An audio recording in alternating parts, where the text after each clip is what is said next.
Brad. Ako amay, kinsaman ko, kinsaman ta. Sa laktod lang pagka-istorya, ang giingon sa Ginoo in Isaya nga, ingon ng Ginoo, sama lang ta sa trapo, sa tubangan sa Ginoo. Dayon, ingon ang Ginoo sa Roma 3:23, nga kitang tanan makasasala, o walay gipili sa tanan nato, kitang tanan, puro mga makasasala ang giingnan sa Ginoo.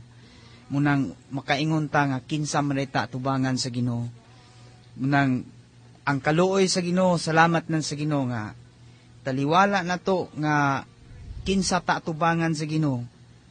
Naagyapon ang gugma sa Ginoo dir nato nga ang Ginoo ingon siya nga gihigugma niya ang kalibutan tungod na iyang gihatag ang iyang bugtong anak.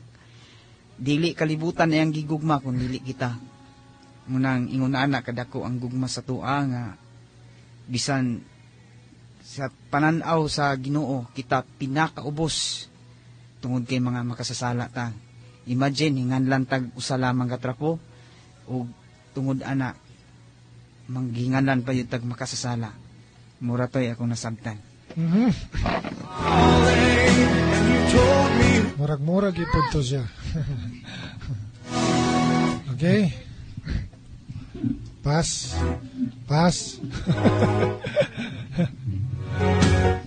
Mini-pass man ang doha.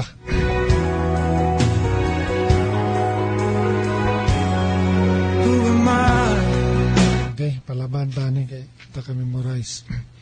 Anyway, ang ako lang po is nagyud sa lyrics sa song, no? Kung basahon. It's the first stanza that the Lord of all the earth would care to know my name, would care to feel my hurt. Nindot kayo na paminahon na to think nga He's God, He's the Creator, and yet interested siya sa akong ngalan, my name, ha? Una-una na to nga, tingali sa kalibutan, daghang Richard, naghatingaling Richard Ayan, no? And yet, He calls us by name. He knows us by name.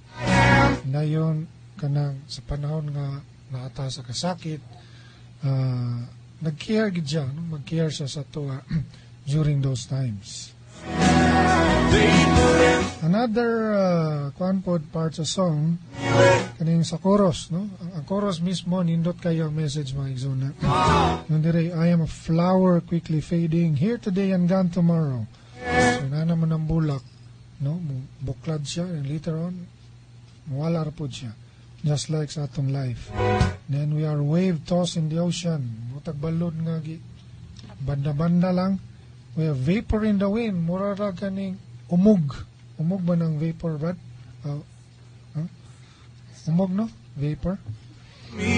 And yet, you still hear me when I'm calling. So, mura ba, kung ato ikumpara ang Ginoo kita, mura ra tag flower, mura ra tag balod, mura ra tag umog sa kalibutan. And yet, when we call Him, makadungog siya sa taas. Still you hear me when I'm calling. And that's a privilege of being the Son of God, a children of God, or a child of God. So, nindot kayo ang message mga igsunan nga bisan dahil sarta sa gingon ni Kuya June nga trapura ta. We are rags. And yet here is a God nga every time matawag ta niya makadungog siya.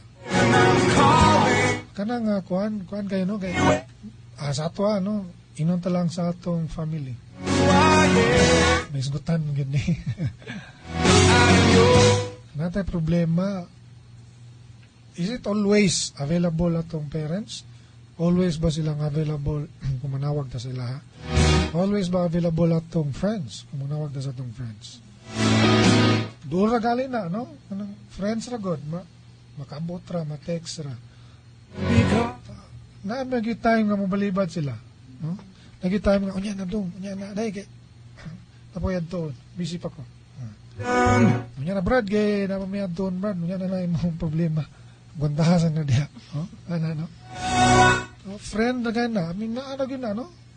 Kanyat, labaw ni kaniya itong mga friends. Kaniya itong mga barkadas. Sa pagsugod, lamikin ni silang panaad na to. Brad, magunong gid ta, Brad, hangtod sa hangturan.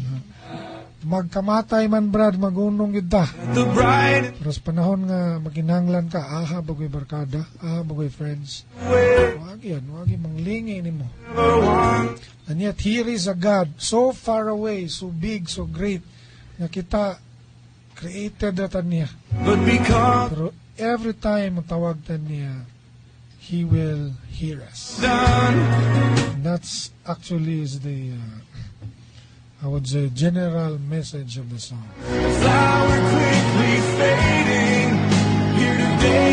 So that's it, mga igsunan.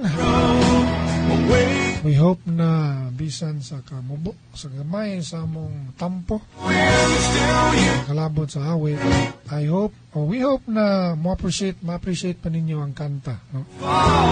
So inana na mga igsunan, no? Dili lang mong paminawon lang ninyo. Dapat you should listen to the lyrics of the song, then imitate ninyo. And the more you listen, the more mo maka-appreciate